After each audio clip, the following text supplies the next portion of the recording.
Dinesh Gurung, hill TMYC sub division president.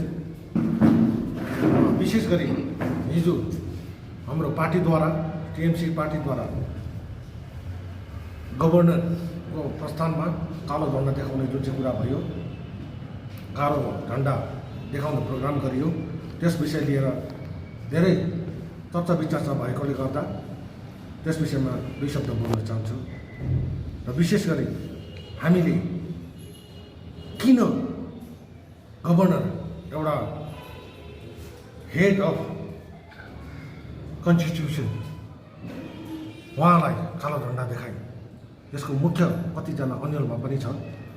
र मुख्य कुराहरू के छ भने हालैमा हाम्रो बङ्गालमा जुन चाहिँ इलेक्सन भयो, इलेक्सनको report as per the constitutional एउटा कानुनी तौरमा त्यसको रिपोर्ट 15 तारिकको दिन दिल्लीमा गभर्नरद्वारा बुझाइयो without the concern of our chief minister Mamata Banerjee. र यो एकदमै अस्वाभाविक कुरो थियो, जसको निम्ति ममता ब्यानर्जीले घरिघरि चिठी लेखिएको थियो भने यो कस्तो प्रकारको हुँदैछ। र त्यो रिपोर्ट यस्तो थियो कि जबकि बङ्गालमा चाहिँ वार हुँदै थियो, बङ्गालमा वार एकदम डरलाग्दो डोमिनेट गरेर इलेक्सन भयो भन्ने रिपोर्ट बुझाइयो। यो रिपोर्ट फेरि हाम्रो चिफ मिनिस्टरको कन्सर्न बिना बुझाइयो। र यस विषयमा नै विशेष हाम्रो पार्टीको एउटा ठुलो घात भएको हाम्रो पार्टीलाई। र कुनै पनि कुरा हुन्छ, अहिले जस्तो पहाडमा अहिले नर्थ बेङ्गलमा भाइलेन्स कति भयो के भयो त्यसको सर्वेको लागि गभर्नर आउनुभएको छ हो। यसको रिपोर्ट गर्ने यसको जिम्मा एनआइए छ, उहाँलाई प्रश्न खुल्ला रूपमा दिनुपर्छ। उनीहरूले इन्क्वायरी गर्छ, यदि भाइलेन्स भएको छ साँचो रूपमा भने एनआइएले बुझाउँछ, पुलिस प्रशासनले बुझाउँछ। एउटा गभर्नरको साथ हाम्रो जिम्मा भाइले निकै सबैलाई गभर्नरको भूमिका के हो, गभर्नरको क्षमता के हो भनेर बुझाउने कोसिस गरिदिनु भएछ। तर म उहाँलाई भन्न चाहन्छु कि अहिले चाहिँ कम्प्युटरको युग हो, सबैलाई बुझाउनु पर्दैन, सबै जान्दछ। अहिले मैले यहाँ पेज खोलेको छु, अहिले निस्किन्छ गभर्नरको उस के हो भनेर सबैले जान्दछ, यत्रो बुझाउनु पर्दैन र हामी जानेर नै अगाडि आएको हो। र भाइ र म विशेष यो कुरा म भन्न चाहन्छु, यो पैसामा जुन चाहिँ आएको 2 पैसामा गुन्डा के शब्दहरू कुकुर यस्तो शब्दहरू एमएलएद्वारा गरेको मलाई भाइको दुःख लाग्यो। भाइ मैले तपाईँहरूलाई मैले उहाँको जवाब दिनु आएको होइन, भत्ता कुकुर यस्तो जवाब दिनु म आउँदिनँ आएको होइन। हेर्नुहोस्, मैले हामी सँगै काम गरेको, तपाईँहरूलाई त आशीर्वाद त राम्रो याद छ। 2007, 8, 9सम्म अजय एडवर्ड जिम्बा हामी सँगै बसेर काँधमा काँध मिलाएर काम गरेको। र त्यति बेला हामीले दार्जिलिङमा गणतन्त्र आउनुपर्छ, सबैले आफ्नो झन्डा उठाउनु पाउँछ, तब मात्रै हाम्रो पहाडमा साँचो गणतन्त्र हुन्छ, सबैको झन्डा उठाउनु पर्छ, सबै इलेक्सन लड्नु पाउँछ, सबै बोल्नु पाउँछ। जबकि त्यति बेला यस्तो इन्भाइरोमेन्ट थियो कि गोर्खाल्यान्ड माग्दा पनि अर्को झन्डाबाट माग्यो भनेर त्यसको मर्डर हुन्थ्यो। त्यो त प्रमाणित छ। त्यस्तो अवस्थामा हामी सँगै काँधमा काँध मिलाएर गरेको थियौँ। र पोलिटिकली भनौँ भने म पोलिटिकली त भन्दिनँ, म पर्सनली नै भन्छु, जिम्बाबादभन्दा म अलिक ठुलै सानो भाइ थियो, मैले पनि एक्सपेक्ट गरेको थिएँ यस यो भाइ त पुग्छ माथि, हामी सबले उस गरेको थियौँ अगाडि बढ्छ भनेर। तर मलाई दुःख लाग्यो, अस्ति जुन चाहिँ माथि भैयाजीले चौरस्तामा प्रोग्राम गरेको थियो नि, त्यसमा बिचरा हाम्रो देवेन्द्र भाइले एउटा क्वेसन गर्दाखेरि देवेन्द्र भाइलाई यो गुन्डा हो, यो चोर हो, यसले ड्रग्स खान्छ हो, यस्तो खाले राख्दा मलाई भयङ्कर मनमा पऱ्यो। मलाई त्यति बेला फिल भयो कि भाइ त के हो गडरमा कुन चाहिँ नालीमा गिरेछ क्या हो। एमएलएले त्यस्तो शब्द गर्नु, चोर गुन्डा भतुवा, हेर्नुहोस् यस्तो शब्दको लागि त म प्रमिस भनेको, यदि उसित बाँच्नु र उसको जवाबै दिनु भने नै म यो लुगा खोलेर नै भाइ, यो लुगा खोलेर गाजर लगाएर लिपस्टिक लगाएर भन्नु मैले यस्तो शब्द युज गर्नु हुँदैन। त्यो भाइ जो भाइ चाहिँ आफू सँगै कलेज पढ्यो, सँगै स्कुल पढ्यो, अहिले बेरोजगार छ, उसले अधिकार खोज्दैछ, उसले एउटा आफ्नो साथी औदामा पुगेको साथीलाई सोध्दैछ अधिकारको विषयमा। उसलाई त्यस्तो जब गर्नु, उसलाई त्यस्तो परिचय दिनु, डरलाग्दो सिकाउनु पर्दैन दार्जिलिङ युवाहरूलाई। सायद बरुभन्दा उसले अहिले जहाँ बस्दैछ त्यताको युवाहरूलाई सिकाउँदा हुन्छ होला, तर हाम्रो दार्जिलिङको युवाहरूलाई चाहिँ यो प्रकारले गभर्नर के हो, कुन के हो, एरेस्ट हुन्छ, डराउने मान्छे होइन उहाँले। यो कुरो मैले बाजेर भनेको होइन। सिधै कुरो तपाईँले भने गभर्नरलाई तपाईँहरूले कालो झन्डा देखाउनु, हजुर, तर भारतीय जनता पार्टीले बङ्गालमा गणतन्त्र छैन भनेर दार्जिलिङ ल्याएको छ, आरोप तपाईँहरूमाथि।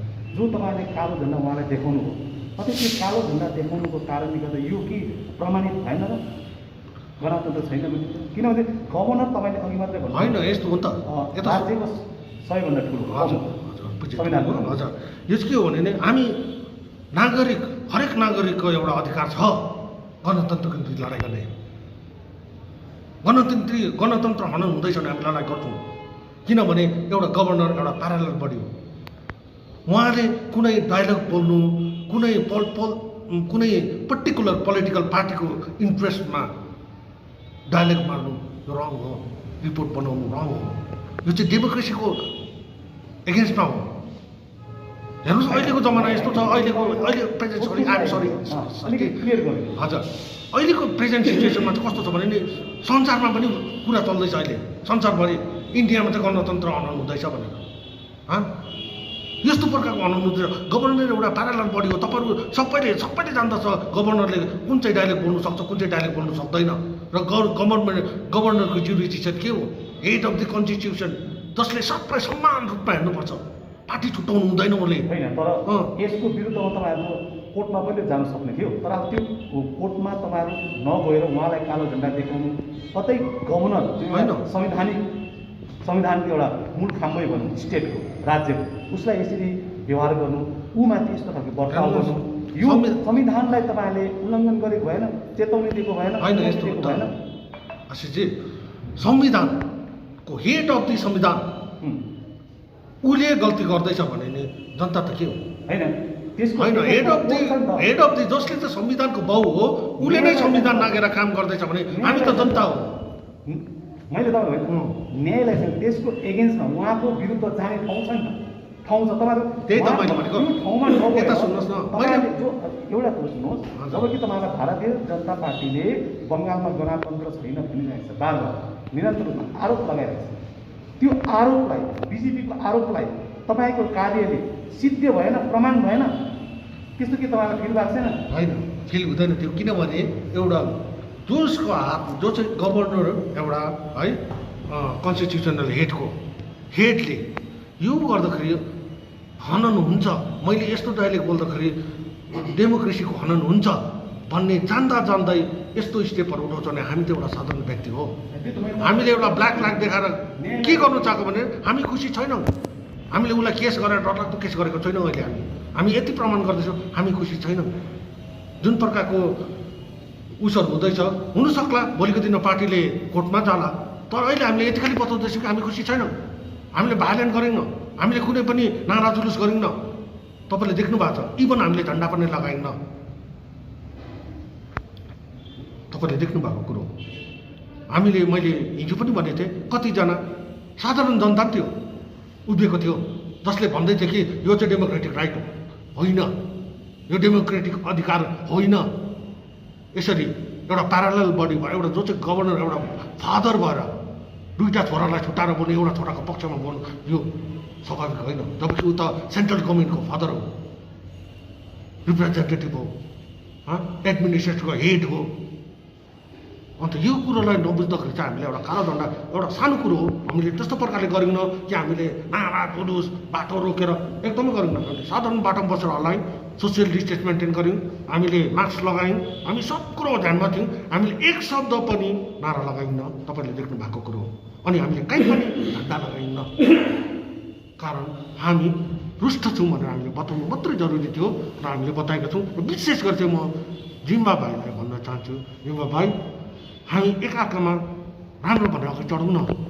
तिमीले यही पाहाडको निम्ति राम्रो काम गर्दैछौ, म पनि त्यही पाहाडको लागि गर्छु भनेर आएको छु। अस्ति हालैमा इलेक्सनमा कलकत्ताबाट हामीलाई उस भयो, माग भयो, तपाईँहरूसित मैले कुरा गरेको थिएँ। कलकत्ताबाट माग भयो, राम्रो मान्छे को छ यहाँनिर हो, यस्तो सोसाइटीको खास राम्रो मान्छेहरू को छ? मैले अजय एडवर्डको नाम दिएँ, मैले मेरो पार्टीको नाम दिइनँ हो, मैले अजय एडवर्डको नाम दिएँ। मैले तल राजेन्द्र सुन्दास जो आरटिओ हुनुहुन्थ्यो उहाँको नाम पठाएँ। किन भन्दाखेरि उहाँले साँच्चै नै सोसाइटीको निम्ति कुछ राम्रो काम गर्नु हुँदै थियो र गर्दैछ। हामीले राम्रो काम गरेर राम्रो भनेर अगाडि ल्याउँ न। देवेन्द्र जस्तो एउटा भाइले बजारमा अगाडि उठेर चौरस्तामा क्वेसन गर्ने आँट गरेर बिचरा डराइ भने आँट गरेर अगाडि आउने भाइलाई चाहिँ चोर गुन्डा भनेर ट्याग नगरौँ न। यदि म अहिले भन्छु जिम्बा भाइ बाइकर योग्यको मान्छे हो, एउटा एनर्जेटिक मान्छे हो, यो प्रकारले गाली गलौज, यो प्रकारले त भाइलेन्स कल हो, यो भाइलेन्स आउँछ भाइ यस्तो प्रकारले। यदि ऊ साँच्चीकै गुन्डा भए उसले के त्यो सुन्थ्यो भन्नुहोस् त? ग्रेजुएट हो देवेन्द्र भाइ, सबको सामने मिडियामा चौरस्तामा एनाउन्स गरे एउटा केटालाई कि यो गुन्डा अहिले ड्रग खान्छ, चोर हो। अहिले हामीलाई भन्दैछ कि हामी 300 रुपियाँ थपेर आएको अरे, भत्तुवा अरे। यो शब्द बोल्नुको लागि त भाइ म साँच्चै प्रमिस भनेको, म यो लुगा फाटा खोलेर नि म लिपस्टिक लगाइकन साडी लगाइकन यो उभिएर उसित बाँच्छु यदि बाँच्नु हो भने यस्तो प्रकारले। तर यो होइन भाषा। म उहाँलाई भन्न चाहन्छु काइन्डली रेस्पेक्ट गर्नुहोस्, रेस्पेक्ट पाउनुहुन्छ। दार्जिलिङको राम्रो होस्, पाहाडमा राम्रो होस्, हामी चाहन्छौँ, तपाईँहरू पनि चाहनुहुन्छ। एकअर्कालाई बुस्टर दिएर अगाडि आउँ, गाली गरेर चोर भनेर कुन के भनेर होइन। र प्रशासनहरूले पनि बुझ्नुपर्छ। धेरै मान्छेहरू प्रशासनको छेउमा पुग्छ, अलिक ठुल्ठुलो लिडर भएपछि एसपीसित बस्ने हुन्छ, डिएमसित बस्ने हुन्छ। अन्त उनीहरूले नि अलिक मजाले आउँदै गरेको केटाहरू, मजाले बोल्दै गरेको केटाहरू छन् नि, यसले ड्रग खान्छ भन्छ, यसले उसले गर्छ भन्छ, त्यसरी विचारहरू लान्छन्, यसले एक्सट्रक्सन गर्छ भन्छ। लो यो कुरोहरू इन्क्वायरी गर्नुपर्छ। यदि त्यसले ड्रग्स खान्छ भने नि त्यस्तो भन्ने बाटो छ, थुप्रै अरू बाटो छ। डक्टरले रिपोर्ट चेक गर्नु सक्छ, ब्लड टेस्ट गर्नु सक्छ, जे गर्नु छ, थुप्रै केस हुन्छ। भन्नुपर्छ, त्यसलाई एनाउन्स गर्नुपर्छ। यस्तो गल्ती गर्ने नेताहरू त ठुलो गल्ती हो। यो एउटा साधारण जनताले गरेको भए चाहिँ यो गल्तीको कुरो हो। तर यहाँ मसित अहिले बस्ने भाइहरू हिजो जो जति पनि हामी अगाडि उभिएको थियो सब पढेको केटाहरू छ, एमए गरेको एमएससी गरेको केटाहरू छ। उसले चोर भन्छ, गुड्डा भन्दैछ उनीहरूलाई, भत्ता कुकुर भन्दैछ एउटा एमएलए भएर। यस्तो प्रकारको ल्याङ्ग्वेज युज नगरोस्। किनभने तिमीले गुन्डा भनेको मान्छे साँच्चीकै गुन्डा छ भने के हुन्छ तिमी बुझ्नुपर्छ, त्यसले चाहिँ के गर्छ भने। र यहाँनिर सज्जन मान्छेहरू छ, बिचरा सुनेर आएर यहाँ माया भएर यहाँ रुला जस्तो बोलेर भाइलाई रिपोर्ट दियो, किन भन्नु त? माया लाग्दो दिए पनि सँगै पढ्ने केटा, सँगै मोटे छ बिचरा होइन। अब त्यो कहिले भाइलेन्स भनेको चाहिँ भागिजान्छ। यहाँ अलिकति भाइलेन्स हुँला जस्तो भन्यो ऊ साइड लाग्ने भाइलाई चाहिँ यो गुन्डा हो। अरे अहिले यो भाइहरू कलेज सकेर आएको भाइहरू, यिनीहरू ग्रेजुएट केटाहरू यिनीहरू अन्त यिनीहरूलाई चोर गुन्डा भन्दाखेरि एउटा लिडरले कस्तो यो खालि त नहोस् यार, म त उसलाई सघाउँदैछु, अझै पनि सघाउँछु। भाइ तिमी बाइकर छौ, यस बाइकर बस। तिमीले अरूलाई चढाएर पनि तिमी चढ्नु सक्छौ, तिमीले गाली गरेर मात्र चढ्ने कोसिस नगर। र म रिक्वेस्ट गर्न चाहन्छु प्लिज, पार्टीको आफ्नो आफ्नो बाटो छ, पार्टी आफ्नो आफ्नो तौरमा गरिन्छ र हामी भाइलेन्सतर्फ नजाउँ। हामी सबैले एकअर्कालाई माया गर्नुपर्छ, एकअर्कालाई चढाउनुपर्छ। सबैजनाको इन्टेन्सन त्यही हो कि पाहाडमा राम्रो होस्, पाहाडमा राम्रो प्रकारको डेभलपमेन्ट होस्, पाहाडमा राम्रो प्रकारको व्यवसाय होस्। र म भन्न चाहन्छु यस्तो प्रकारको पाहाडमा यदि हुनु छ भने ममता ब्यानर्जीको सहयोग बिना हुँदैन। स्टेटले एनओसी दिएर मात्र नै हो, जता सबैले बुझेको कुरा स्टेटको पनि इन्ट्रेस्ट हुनुपर्छ एटलिस्ट। र दार्जिलिङमा दिदीले डेफिनेटली राम्रो गर्छ, पाहाडको निम्ति डेफिनेटली राम्रो गर्छ। एउटा अल्टरनेटिभ दिदीले एउटा हल खोज्छ यसको निम्ति मलाई लाग्छ। यदि दिदीले जति दिनु सक्छ त्यति कसैले पनि दिनु सक्दैन। र यो सत्य हो, यो सत्य कुरोमा हामी टिक्नु जरुरी छ। र हामीले दिदीले दिदीको कुरो घर दियोस् जे दियोस् हामीले त्यो पार्टीबाट दिनुपर्छ भन्ने छैन। त्यो हाम्रो डेमोक्रेटिक अधिकार हो। हामी भारतवर्षको नागरिक भएकोले गर्दा हाम्रो अधिकार छ। र हामीले यो अधिकारहरू माग्नुको निम्ति दाजु तपाईँले मागिदिनुहोस् न भनेर अन्य पार्टीलाई पक्रिनु पर्दैन। सिधै आउनुहोस्, सिधै माग्नुहोस्। किन बिचमा एजेन्टहरू लाउनु? यदि समाधान गर्छ भने नि स्टेट सेन्टरले समाधान गर्थ्यो भने नि 10 वर्ष बितिसक्यो। के गर्यो? मेजोरिटी दिएर जितायौँ। झन् मिडियाको यति राम्रो सपोर्ट पायो उहाँहरूले। के गर्यो? अहिले आएर फेरि 24 को लागि बोल्दैछ, 24 को लागि अशान्ति क्रिएट गर्दैछ। बङ्गालभरि कहीँ पनि खुट्टा राख्ने ठाउँ पाएन, दार्जिलिङमा खुट्टा राखेर चाहिँ 24 को इलेक्सनको निम्ति यहाँनिर झन्डा गाडेर छ उनीहरूले। तर हामी हुनु दिँदैनौँ न। हामीलाई त्यो डर देखाएर, पुलिसको डर देखाएर पनि we are ready to go anywhere to protect our country, to protect our sovereign country. I am ready to go anywhere. So म रिक्वेस्ट गर्छु, प्लिज मिडियाहरूलाई पनि रिक्वेस्ट गर्छु, तपाईँहरूले पनि अलिकति राम्रो प्रकारले जुन चाहिँ गरिदिनु हुँदैछ अहिले यो पक्षलाई पनि राखिदिनु। सबै पार्टीलाई जुन चाहिँ प्रकारले यो पार्टी 30-35 वर्ष बादमा यो पनि सबै पार्टीले इलेक्सन लड्यो। कसैले जबरजस्ती भएन, कुनै गाउँमा धक्काधक्की भएन। यस्तो प्रकारको हुँदैछ भने नि सत्यलाई सत्य भन्नु सक्नुपर्छ, सत्यलाई सत्य नै भने। अझैले राम्रो काम गर्दैछ भन्नुपर्छ। किन गाली गर्नु? म चढ्नुको लागि उसलाई झार्नु? हाम्रो यो जुन चाहिँ व्यवहार छ, यो पाहाडमा यो व्यवहार चाहिँ हटाउनुपर्छ र सबै लिडरले यसमा सोच्ने म रिक्वेस्ट गर्दै मेरो 2 सानो अब यो रिपोर्ट यहीँ शेष गर्छु। यदि गल्ती भयो, आइ एम सरी।